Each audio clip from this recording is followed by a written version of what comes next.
right, good morning, everyone, and welcome to today's webinar, Successful Strategies for Utilizing Debt.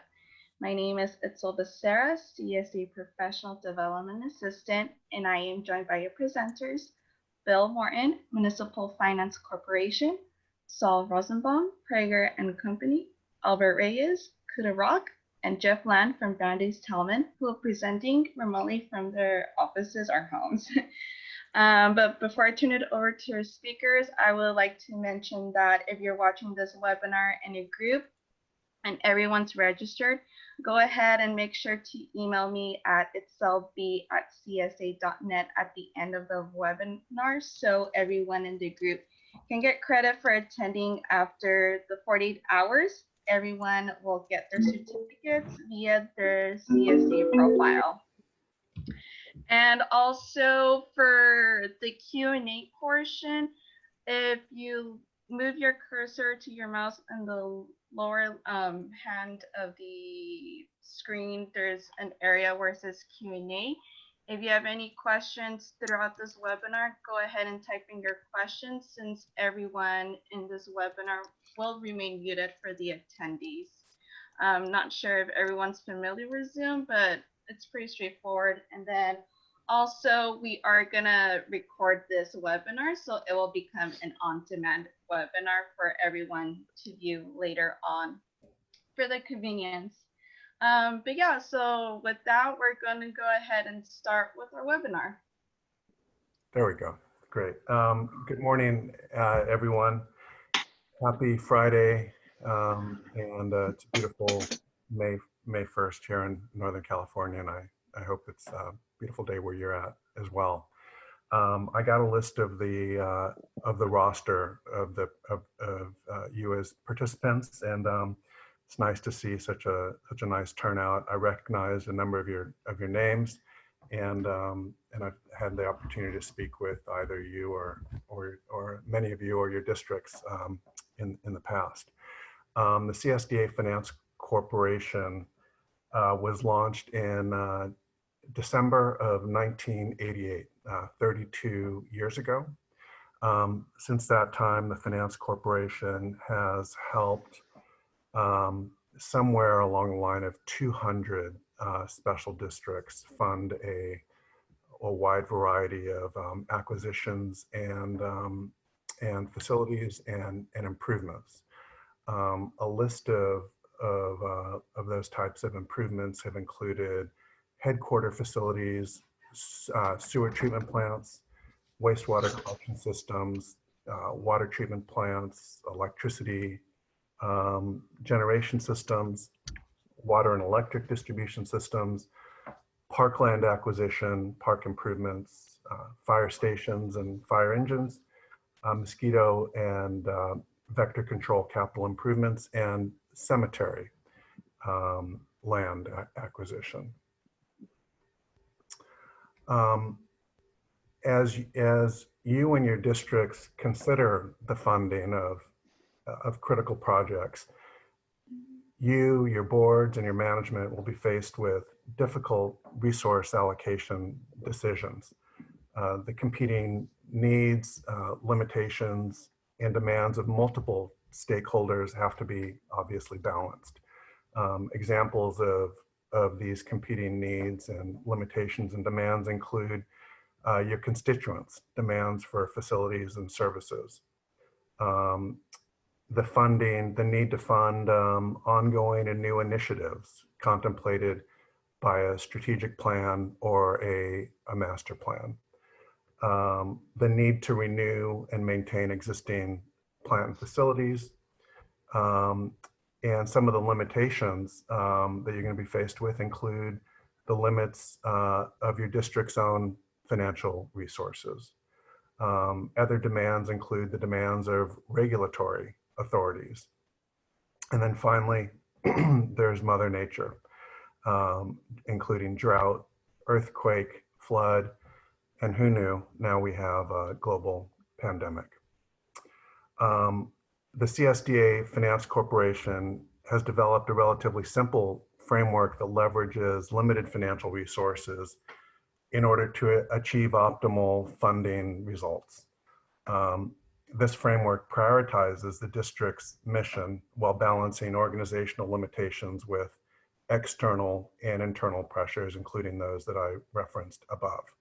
And we have found that over the years, that used properly, this framework helps to align the district's mission with limited financial resources. I'd like to take a moment to introduce the other panelists, my panelists, if we can go to that slide. Again, my name is Saul Rosenbaum. I'm a managing director at Prager & Company. I've had the pleasure of being affiliated with the CSDA Finance Corporation since its inception in December of '88, and have also had the privilege of working with many of your districts and other districts to help them acquire the funding necessary to fund their mission critical capital projects. Also joining me on this panel are Jeff Land with Brandis Tallman, Bill Morton with the Municipal Finance Corporation, Albert Reyes with Kutak Rock.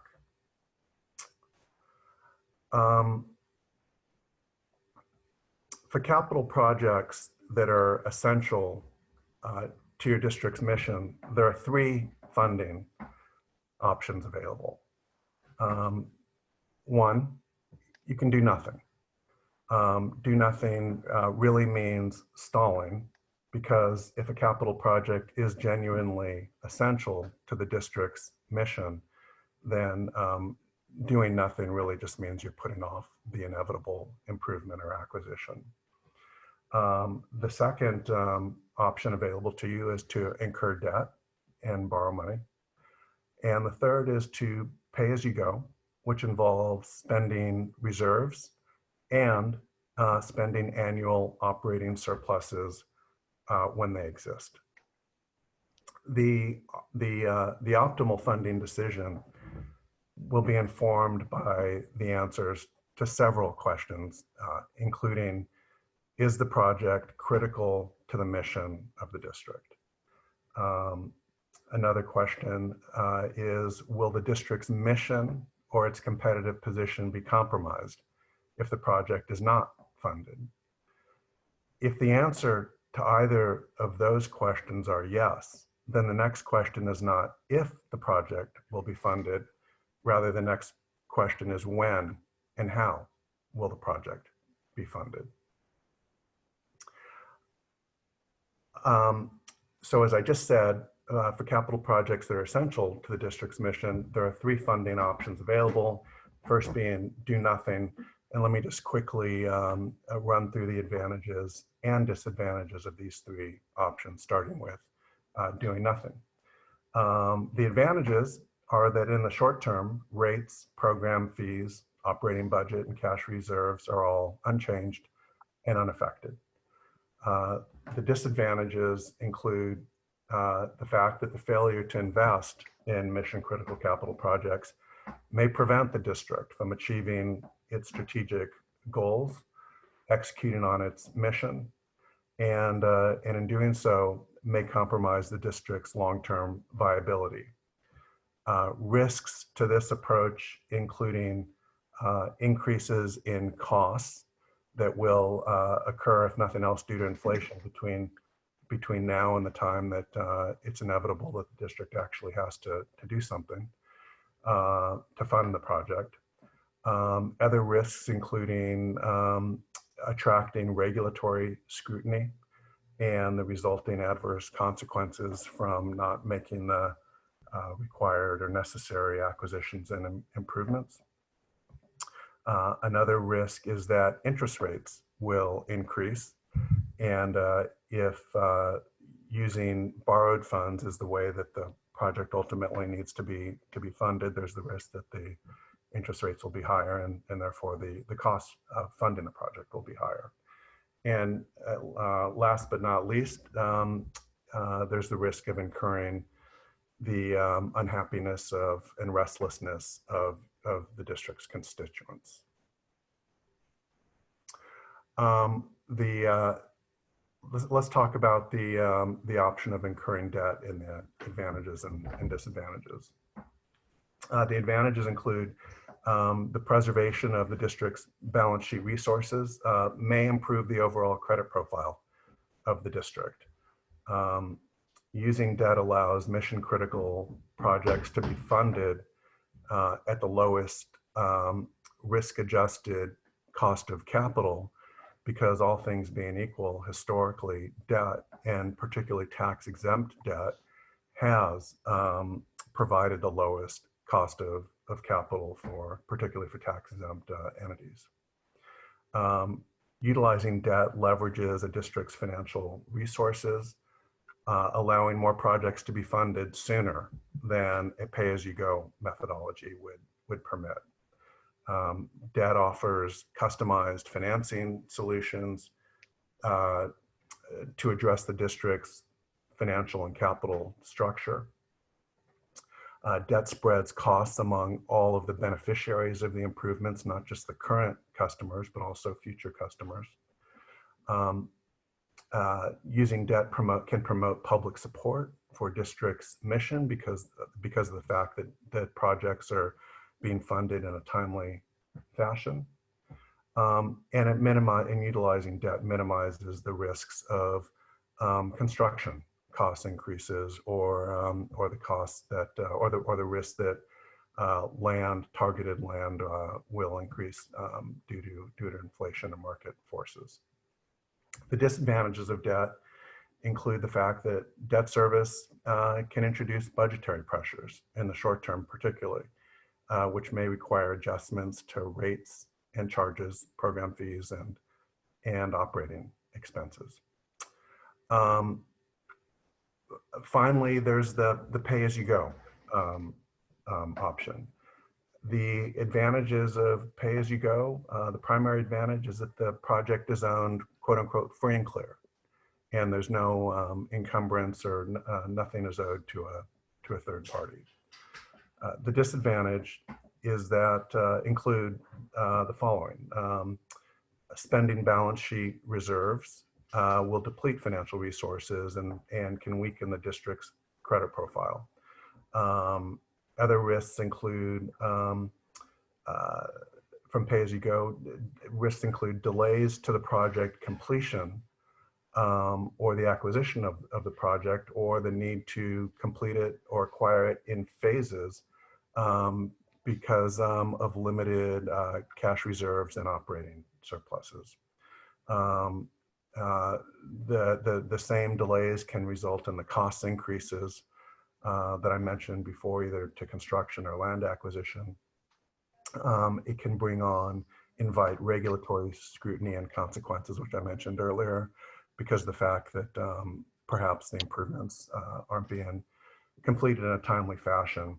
And all of that also can, as I mentioned, in another regard, can cause unhappy and restless constituents if critical capital projects aren't being funded in a timely manner.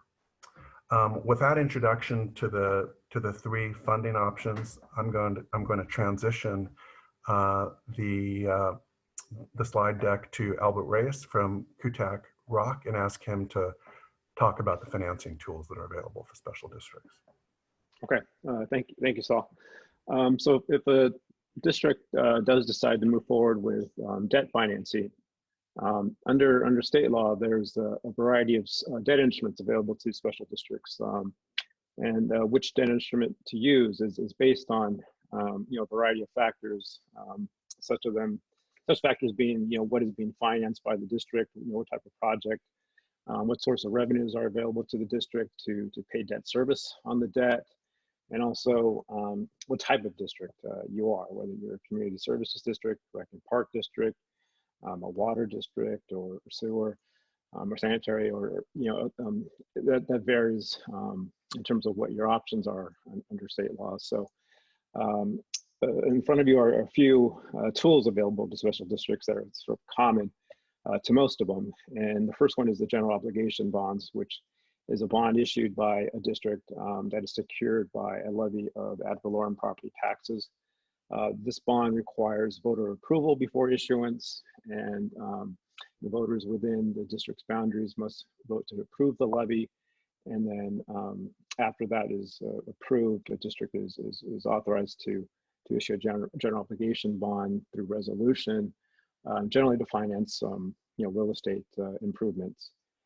The second type of tool available is a revenue bond, whether it can be a lease revenue bond or an enterprise revenue bond. If it's a lease revenue bond, it's a bond that's issued to the public under a public offering and is secured by the general fund revenues of a district.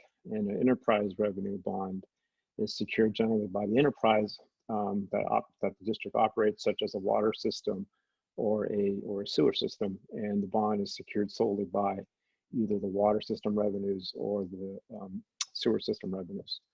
The next type of tool is a land secured financing, which is generally an assessment bond or a Mello-Roos bond, a special tax bond. These bonds are secured by taxes levied on property within certain boundary within the district. Generally, when you form a Mello-Roos district, it covers only a portion of what property in the district, or can, same thing on the assessment district, or it can cover the entire boundaries within the district. But those bonds are issued and secured by either the assessments that are levied or the special taxes that are levied to pay for various real property improvements or other type of improvements related to that district that's formed. A certificate of participation can be issued for a variety of reasons. Some of it can be for general improvements of the district, such as a building acquisition or a building improvement, or it can be issued as similar to a revenue bond for enterprise improvements to the water system or the sewer system. And a certificate of participation is similar to a lease revenue bond and an enterprise revenue bond. It just takes a different shape.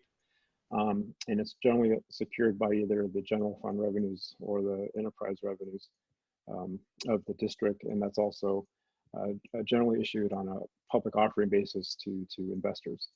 The next one is the private placement lease purchase financing.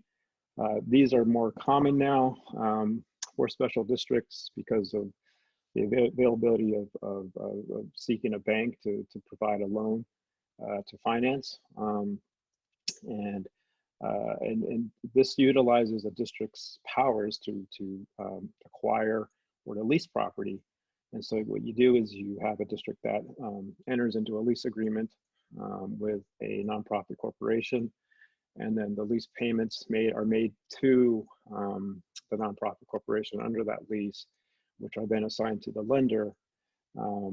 And these are generally secured by the general fund revenues of the district and utilized to finance sort of real estate improvements for a district. The next tool is the pension obligation bonds, which obviously are issued by a district to finance pension obligations. We were seeing a few of those, but in this market, it's tough to get one sold. And then the next one is a tax revenue anticipation note, which is a one-year note that is issued by a district, and it's used to finance some operating expenses. Or a district doesn't have to be used for a project or improvements. So if a district is short in cash for a fiscal year or expects to be, or doesn't have cash flow coming in on a consistent basis, they can issue a note at the beginning of a fiscal year and then utilize up to 85% of revenues that they expect to receive in that fiscal year to pay back the note within a year. Let's go to the next slide. To document the type of debt instrument that is issued, there's a variety of sort of agreements that a district will enter into, one being an equipment lease, which is a lease that is entered into generally between the district and a bank, and it's payable from the general fund, and it's secured by a lien on the equipment that is subject to the lease. And I'm seeing these more often with special districts, especially when they start acquiring or purchase solar panels or solar equipment. And so have done a few equipment leases for that purpose. I just closed one this week for a district that is buying solar equipment for its water and wastewater systems in order to save on energy savings or save on energy costs for those two systems.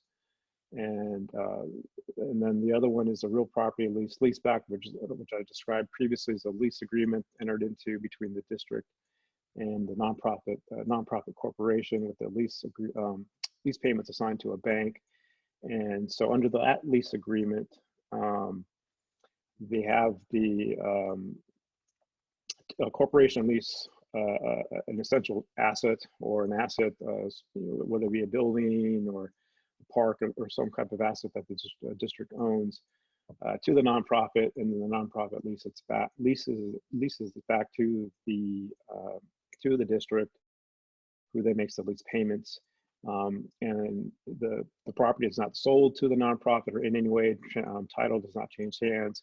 It's just a lease and a lease back, and it utilizes the district's ability to, like I said, to either acquire or lease property under state law. And then the last one is a revenue installment sale agreement, which is secured by the enterprise fund of a district if it operates a water or sewer system. And it's an agreement between generally a district and either a joint power authority or a nonprofit corporation.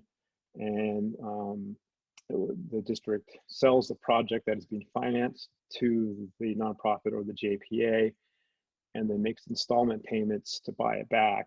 And then those installment payments are either pledged to the bonds if it's a public offering, or pledged to the bank if it's a private placement. And it's, like I said, it's secured solely by the revenues of the water system or the wastewater system.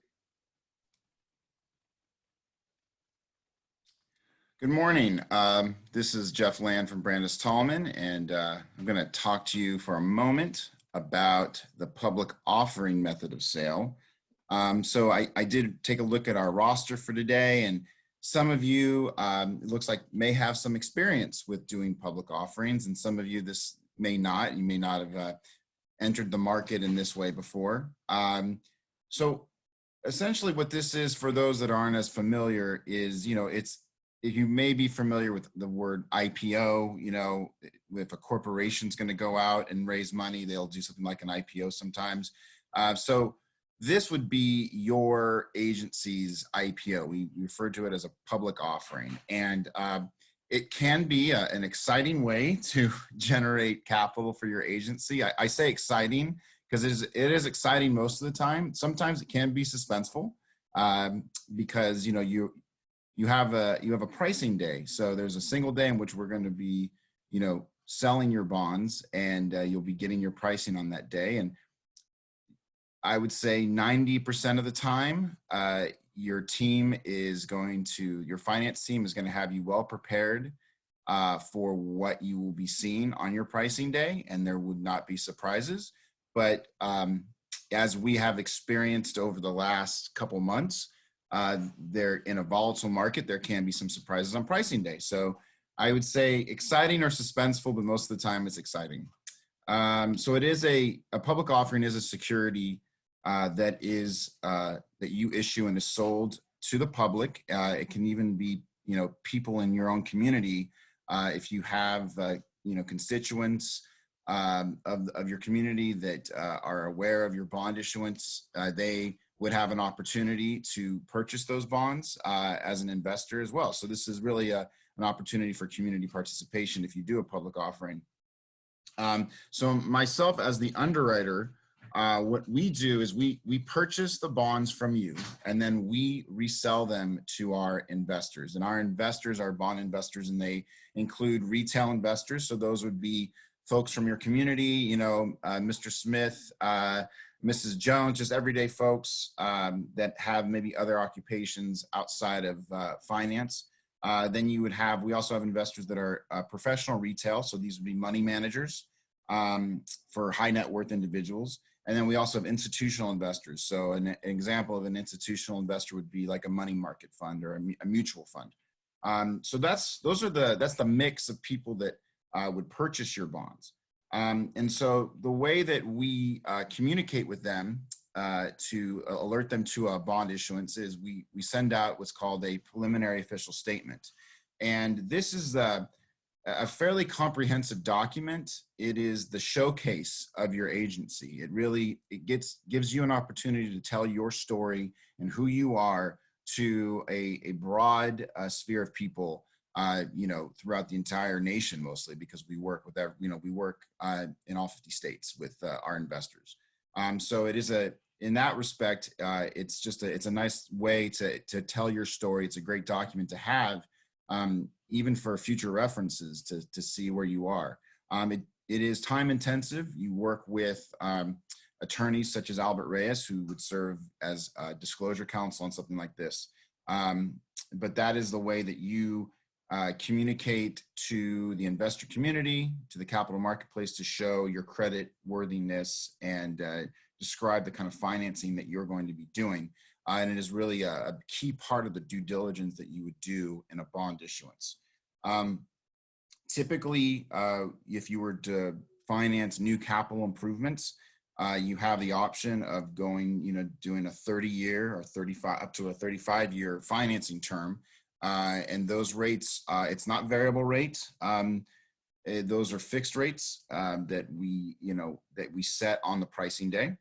And they start, on the lower end, and then they escalate up. So, but it is a fixed pricing schedule that you have, that you can, you can actually, similar to not exactly like a mortgage, but as far as a financing term, you're looking at 30 to 35 years that you can go to really spread out your debt service payments.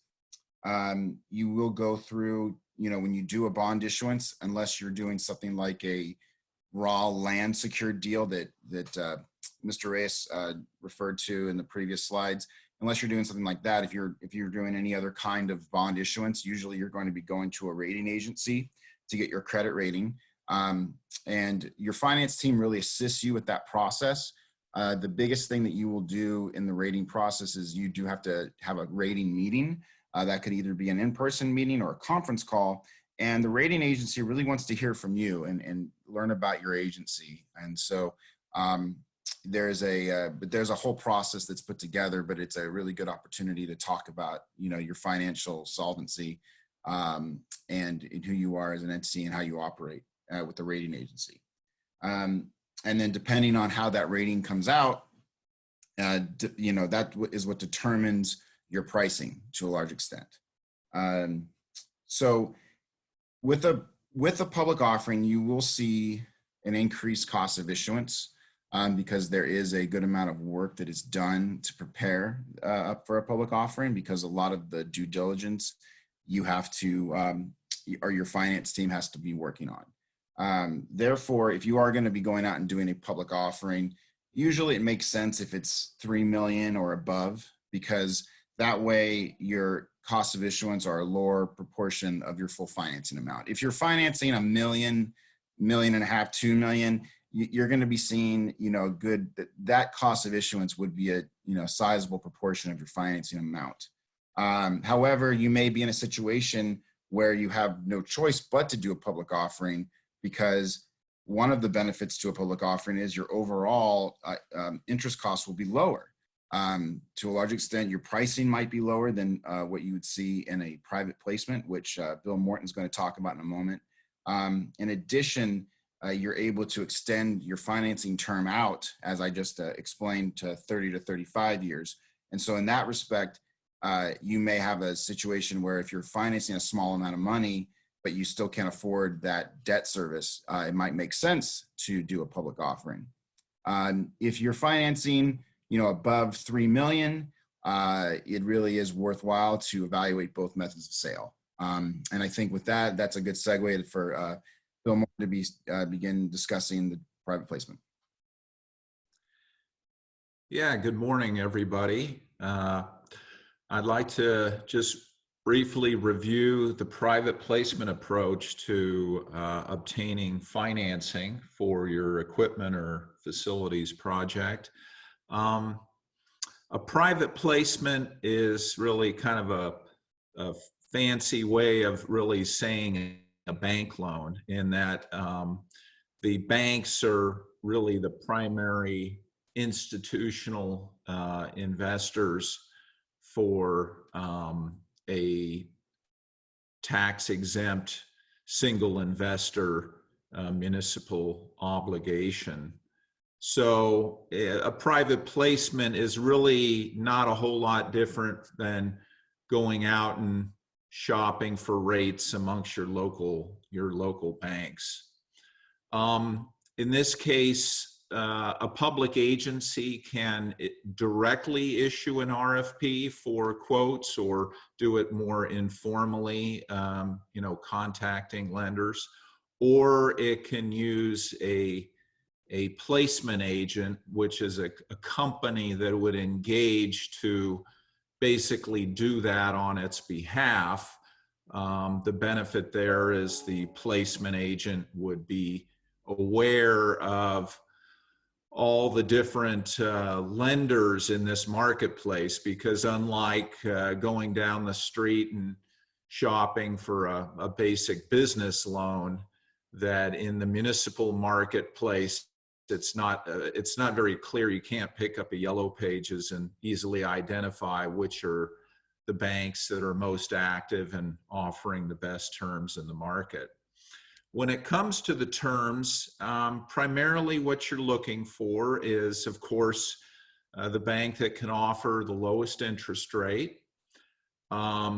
Connected with that interest rate, you want to find out how long the bank can lock that interest rate, and you need to take into account the time it'll take to put together the financing. So if your board only meets once a month, you'd want to be thinking about when you're going to be getting quotes, so that you could anticipate being able to negotiate the documentation, taking it to your board, signing the documents, delivering them to the lender, so that you can close the loan within the time frame established under the rate lock. The next thing would be banks' legal costs. A lot of banks have their own counsel that they retain on an ongoing basis to review the documents. Of course, part of that would be whether or not the documents, the actual financing documents, would be prepared by special counsel that you retain, and then the bank would be reviewing its, engaging its own counsel to review those documents, or whether the bank has its own law firm that they would propose to handle the financing agreements. Next, you'd want to be asking about the prepayment terms. Understanding that the longer the financing term that you're requesting, the more that you're going to be expected to give the bank some time frame where you won't have the ability to pay it off, pay the loan off earlier. So whereas if you're doing a 5-year equipment financing, customarily you'd be able to prepay the financing, on any payment date. If you're looking at a 15 to 20-year financing, normally there would be some lockout period, whether that be 5 years, 7 years.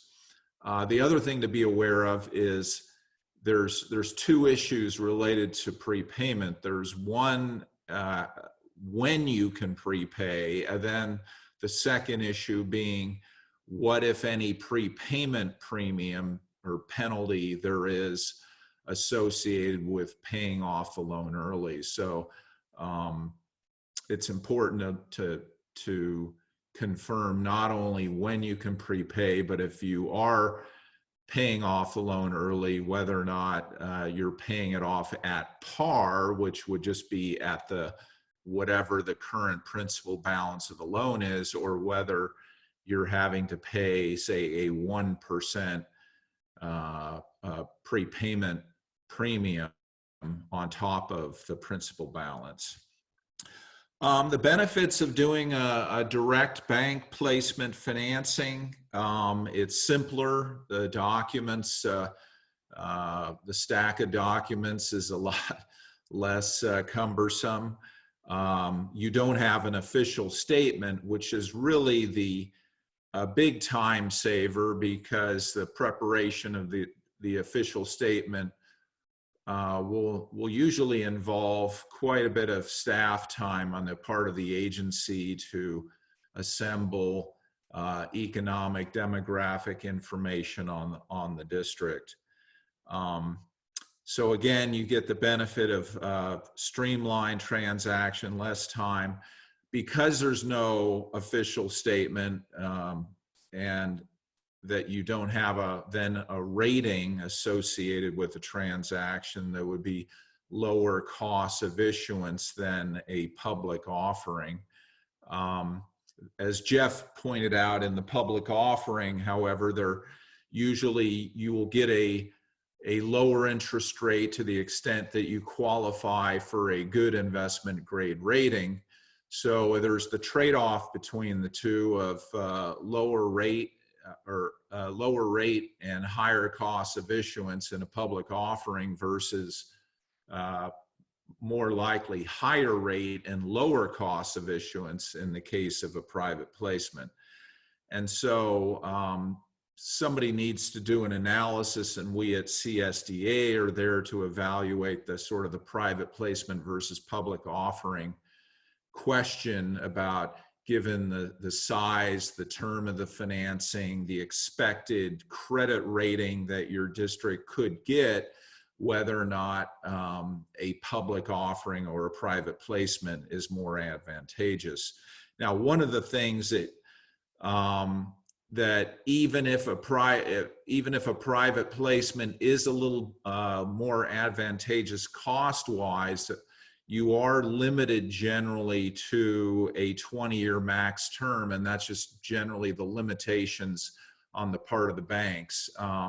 There's lots of banks that'll do 5-year financing, 10-year financing. As you go further out to 15 to 20-year financing, the number of banks in the market drops off appreciably. So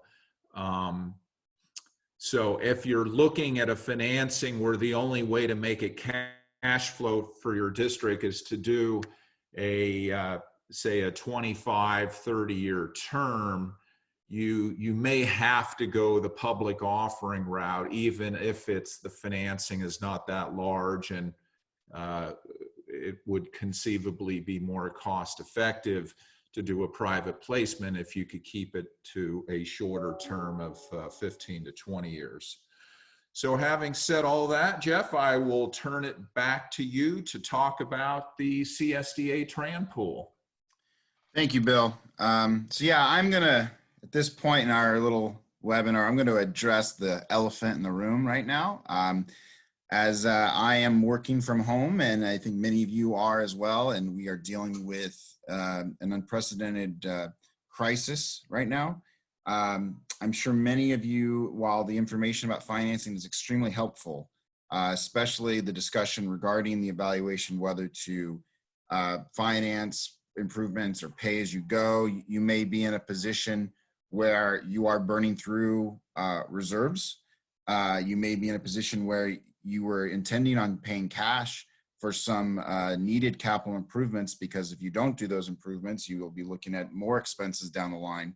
And so I understand that, you know, financing now might be as good of an option as ever.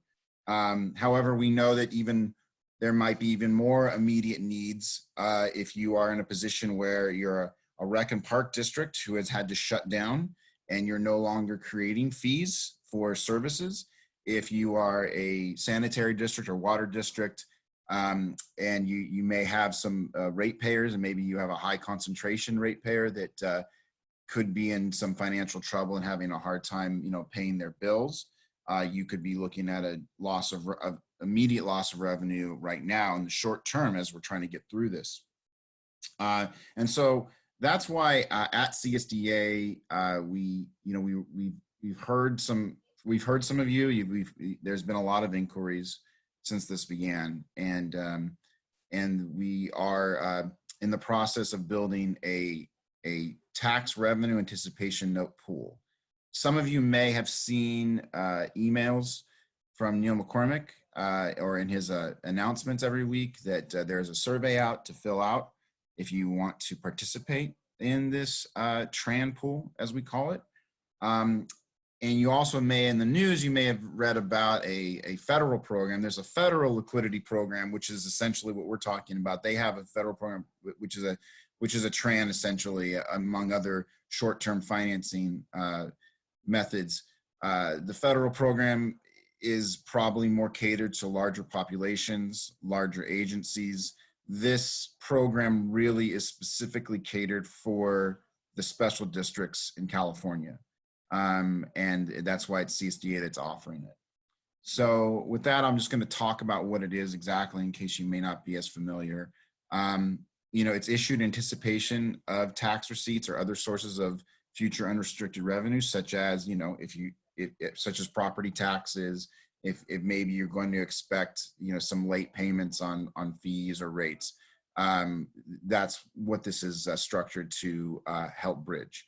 And so we decided to create a pool because, and I can just tell you from the survey responses that we're receiving, it's not a whole lot of money that people are asking for. It's, a couple $100,000 here and there. And so in that respect, it makes sense to pool agencies together so that they could decrease the borrowing costs. Because if you're only borrowing $200,000 on your own, it can be quite expensive to try to do any sort of financing, considering the amount of borrowing costs that are related to that. The proceeds of a TRAN can be used for operating capital or any other need. If you do have a capital improvement project, maybe you're short on money to finish it, you can use a TRAN for that. And so it really is that there's a lot of flexibility with what you use the proceeds for. In other financing mechanisms, there's not nearly as much flexibility in how you use proceeds. The catch for that is that the term is only 12 months. So it's a fiscal year type of thing. We started, so we're expected to fund the CSDA TRAN pool mid-July. So it starts at the beginning of the fiscal year and then it's due at the end of the fiscal year. So that's how it's legally structured. We are asking for people to submit their enrollment packages by May 15th. And if you would like to receive an enrollment package, you can complete the survey that maybe you have received from Neil, or you can email Neil McCormick, and there's an email address at the end of this presentation so that you can, if you would like to request an enrollment package for the CSDA TRAN pool, you could do it at that time. You may be wondering, well, how much can I finance with the TRAN? And the answer is our last bullet there. The repayment cannot exceed 85% of your estimated uncollected taxes, income, revenue, cash receipts, or other monies of your agency. So that's the limit to which you can receive funding on a TRAN. We can move on to the next slide. Thank you. So some other, and I maybe specialized programs isn't the right word because these are fairly standard programs in the market, but I want to go over these real quick with you and sort of elaborate on what we're talking about as it's specifically related to some COVID-19 relief for you. One here is capitalized interest amortization. So what that means is we could structure a capital improvement financing to defer your principal payments for a couple of years, so you finance capitalized interest. So what that means is that it gives you a couple years to build up revenues to make your payments. If maybe if you're struggling in the next year or two, we could structure that relief, but you need to get your project going. You need to get shovels in the ground. We can structure that in a way to give you capitalized interest. So that just really means is that you're deferring your principal payments for a couple years, but you do have to fund it with capitalized interest. Obviously, the 30-year amortization is what we discussed in the public offering discussion. That is something that may be more key now if you need to spread out debt service payments instead of, because as Bill just mentioned, you know, a direct placement is really limited to 20 years in term. So if you need to spread out your amortization a bit longer to make it affordable, there are 30-year amortizations available in the public bond market. And I say standard refinancing, and I want to elaborate a little bit on that. You know, a lot of times people will only look at a refinancing if you can generate, you know, over 3% net present value savings. In this environment that we're in now, it may be worthwhile to refinance anything you have that any way you can scrape together some savings might be really valuable for you. So if it's maybe you only have something that has $1 million outstanding, maybe the savings aren't huge, but anything helps. So I think it's really worth just taking a hard look at your financials and seeing anywhere in which you can refinance, because as I'll talk about in a moment, we still are at fairly low interest rates in the market. And so even though you may be in a tough financial situation, there are ways in which you can try to save money. Another way you can use a standard refinancing to really help you now in the near term is if you structure a refinancing with upfront savings. And then so that means that you, instead of having your savings spread out through the life of your refinancing, you're getting all your savings right up front. And you're using those savings to allocate towards a mission critical need that you have at your agency, whether that be pumping that money into a project or pumping that money. Maybe you have a sizable UAL that you're concerned about rising and you want to put something into like a 115 trust. You can use those proceeds immediately it's just a cash infusion that you can generate by structuring a refinancing that way.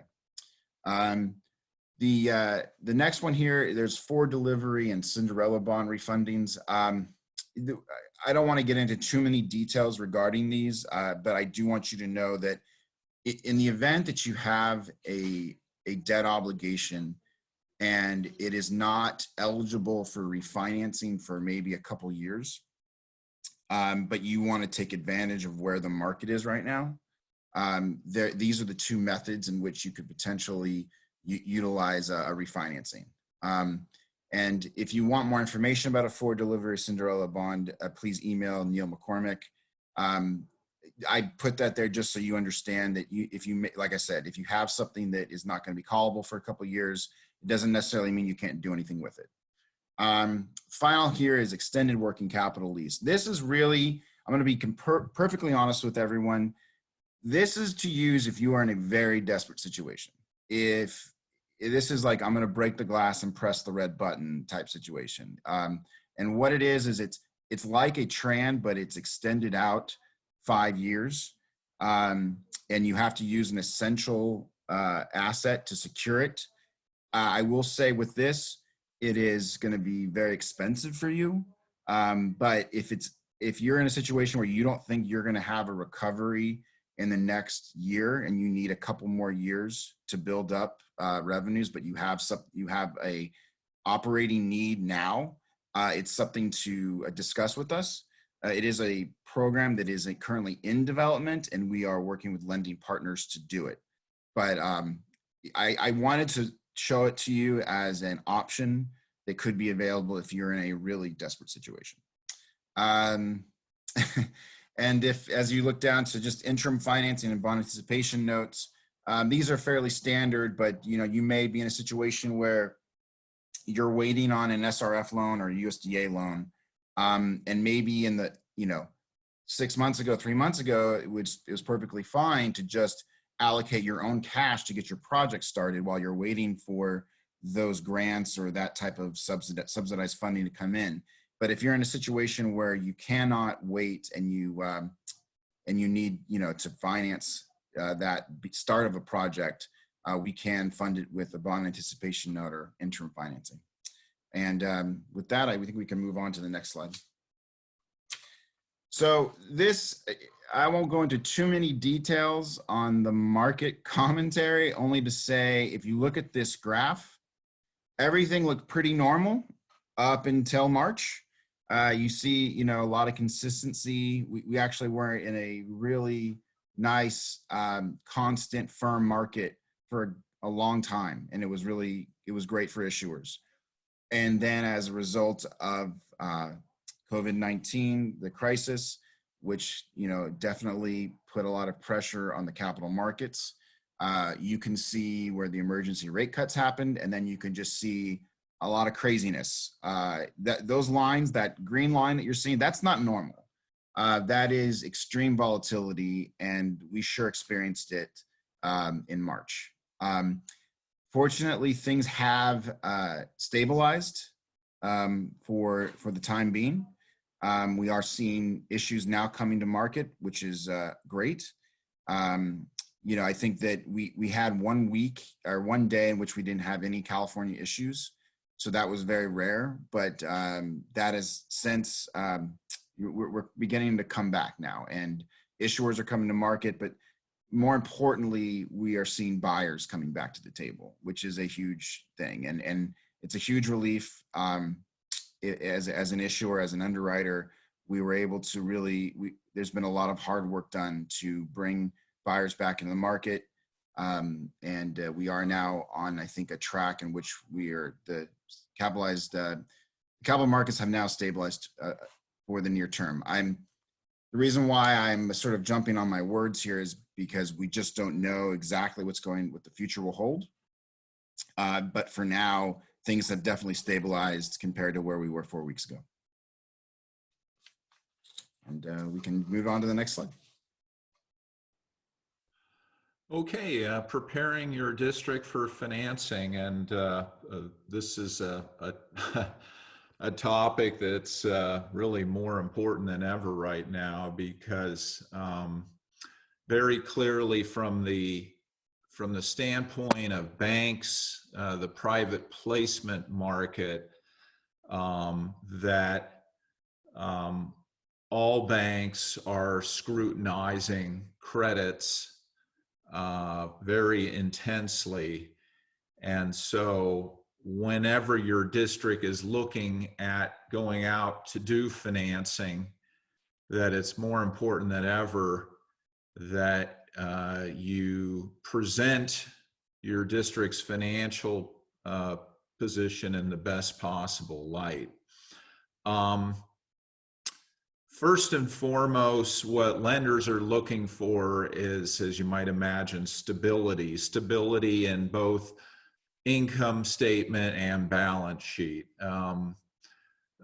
When we typically assemble a credit package for the bank, which would be composed of the district's audited financial statements for the three most recent fiscal years, as well as the current budget, a bank analyst will immediately turn around and take those numbers and put them into their spreadsheet, so-called spreading the numbers. And you know, what they're wanting to look for is stability in terms of the district's reserve levels. And so needless to say, if your district has been running a deficit or deficits, you know, for the last couple years, that the analysts will proceed to just assume that those deficits will, you know, continue on. And so if you're looking for a 15-year financing and you've run deficits the last couple years, there's going to be concern in terms of the sustainability of paying debt service on a loan. So that's the most important thing, is in anticipation of doing a financing, it's important to make sure that your finances, if you're currently running a deficit, you probably want to wait until such time as you complete a fiscal year with, you know, a more favorable financial report. When it comes to audited financial statements, it's also important that you provide an audit no later than about 9 months after the end of a fiscal year. So, for example, here we are in the beginning of May. If we were asked to present a credit package and you're, let's say you're on a July 1, June 30 fiscal year basis, if you don't have your audit complete for the fiscal year ending June 30, 2019, that would be problematic for us to present a credit package, and we would have to wait until such time as that audit is complete, because banks are not going to want to be making a credit decision based upon, you know, an audited financial statement going back to June 30, 2018. So that's another thing to consider as far as when you would want to be in a position to be seeking a financing.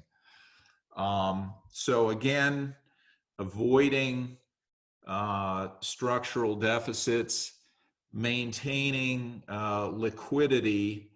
One of the questions that we're often asked is, you know, when do you want to borrow money? And the answer is often you want to borrow money before you're in a position where you have to borrow money. And oftentimes districts, they think that it's the conservative approach is to deplete all of its cash for pay-as-you-go projects and wait until the well is almost empty before seeking financing. Actually, on the contrary, that it's best when you do have, you know, $500,000 or $1 million in the bank.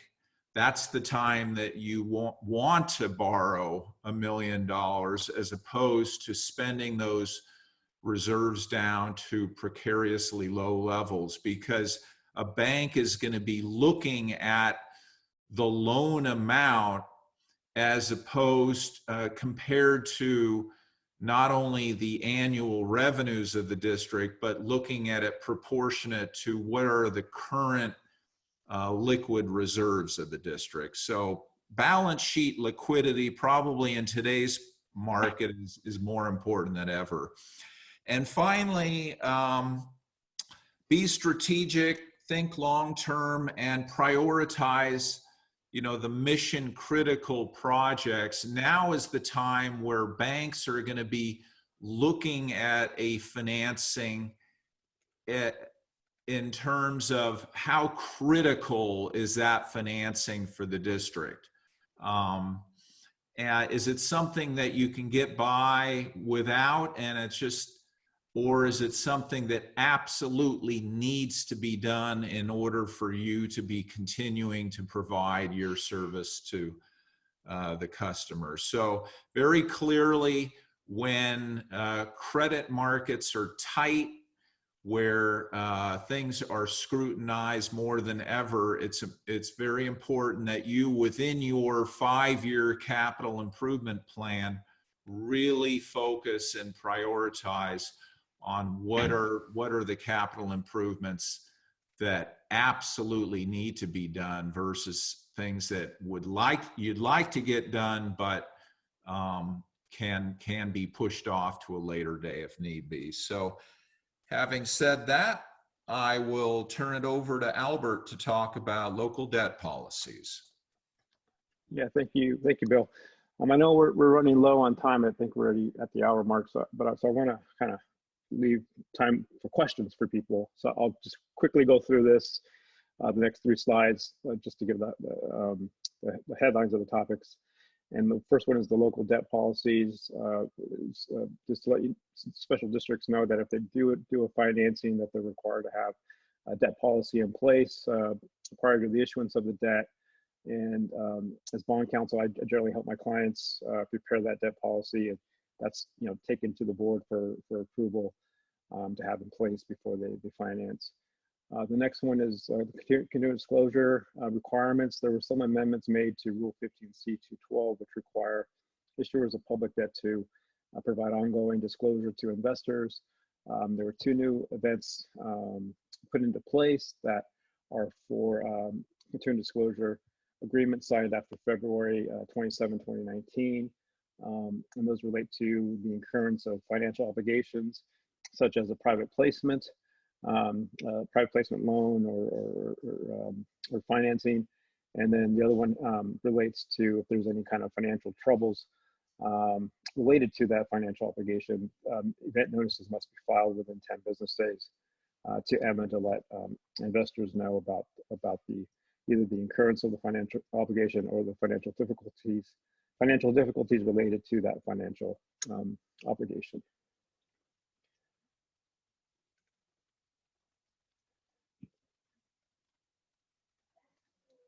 So I think we can open up the floor to questions from anyone. So I don't. This is Saul Rosenbaum from Prager again. If I can just make a few concluding remarks, and then we'll open up for questions. And I want to assure everybody that we realize that we ran over, and that's our fault. And we will stay on the phone to answer your questions, even if it means running over 15 minutes. First of all, if you have any questions and you're wondering how to reach CSD Finance Corporation, you see on the screen in front of you, there's a phone number and an email information to do that. Just in terms of making a few concluding remarks and emphasizing some of the remarks that have already made. The point of all this, inform yourselves about the basics of long-term capital planning, and we're here to help you do that. Insist that policy and not emotion drive your district's funding decisions. Consider ways to strengthen the district's balance sheet, and recognize that debt incurrence, balance sheet growth, and credit profile improvement are not mutually exclusive. Deliberately assess the risk tolerance of the district's governance and ensure that risks related to funding decisions are being evaluated and valued properly. Minimize surprises. Don't assume that access to the capital markets is guaranteed. As Jeff pointed out, markets can freeze up as they did recently for a short time.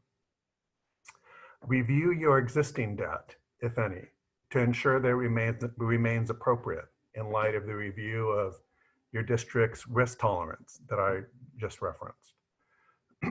Conduct scenario planning and model a range of budget impacts associated with your project, including best case, base case, and worst case scenarios. And as I mentioned earlier, assess the risks of not funding mission critical capital projects. And finally, and perhaps most importantly, ensure that management and governance can articulate to themselves, their constituents, lenders, rating agencies, and regulators realistic, coherent, and credible reasons for any chosen financing plans. With that, that's the conclusion of our slide presentation, and we'd be happy to take any of your questions. Yeah, thank you. If anyone is still willing to ask any questions, we'll go ahead and open that for a few moments to allow everyone to ask a question for our speakers to answer live right now. So Heather wrote a question. And the question is, I heard that the Fed is now buying munis from smaller cities. Does that affect special districts? I'm going to ask Jeff and Bill and Albert to weigh in on this. But my understanding, just to respond directly to your question, my understanding is that it does. Jeff and Albert, maybe you have more to say about that. It was my understanding they did recently provide revised parameters for their program.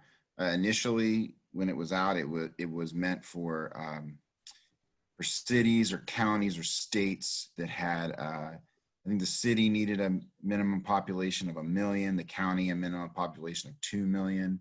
I believe those figures have been revised down to smaller population size. I'm not 100% certain about the ability for a special district to directly participate, but it has been, per some conversations I've had with the state, it is my understanding that the state will get an allocation and that they would from the federal government, and that they would reallocate to special districts in a state-run program. Albert, do you have anything to add to that? Yeah, I mean, there's nothing specific yet that the feds have adopted that I think is helpful to special districts, given most of their size and their needs. I know there's been a proposal, I think today, that came out for local government help, I think of $1 trillion. I don't know the specifics yet on that. As far as I know, there's nothing in place yet that a special district can sort of reach out to the federal government for assistance. Heather, is your question related? I see you having follow-up for us. Is that question relating to the federal program? If it is, then okay, yeah. So the financing would usually, it's a short-term financing, I believe over 2 years. So similar to a bond anticipation note or tax revenue anticipation note, which we discussed. And I believe that the pricing, though, is going to be based on your credit rating. So there is some conflicting information out about this program, to be honest with you. It wasn't rolled out in a way that could be as helpful as possible for local government, because the only direction we got with regard to pricing was that it would be based on your rating. And if you don't have a credit rating, I think you'd have to go out and get one. But I don't want to speak to anything firm because things are changing. And they revised it once, and I wouldn't be surprised if they revised it again. Okay, Itzel, I'll turn it over to you to wrap us up. Yeah, of course. Thank you once again for Bill, Saul, Albert, and Jeff for this webinar presentation. Once again, thank you everyone for joining today's webinar, and have a great day.